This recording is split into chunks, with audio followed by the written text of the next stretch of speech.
Perundingan gencatan senjata antara Israel dengan Hamas terancam gagal. Terancamnya kegagalan perundingan gencatan senjata tersebut terjadi setelah banyak pihak terpecah mengenai sejauh mana penarikan pasukan Israel dari Gaza.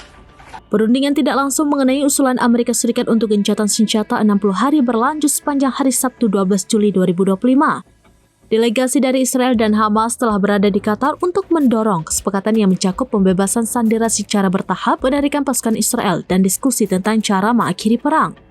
Pejabat Israel menyalahkan kebuntuan ini pada Hamas yang menurutnya tetap keras kepala, berpegang teguh pada posisi yang tidak memungkinkan para mediator untuk mencapai kesepakatan. Di sisi lain, Hamas sebelumnya menyalahkan tuntutan Israel atas terhambatnya kesepakatan tersebut. Mengutip Reuters, sebuah sumber Palestina mengatakan Hamas telah menolak peta penarikan yang diusulkan Israel.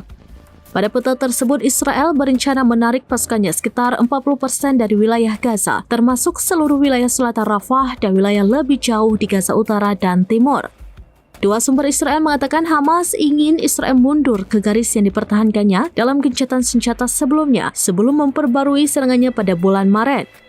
Sumber Palestina tersebut mengatakan masalah bantuan dan jaminan berakhirnya perang juga menjadi tantangan. Krisis ini dapat diselesaikan dengan intervensi Amerika Serikat yang lebih besar, kata sumber tersebut.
Download Tribun X sekarang, menghadirkan lokal menjadi Indonesia.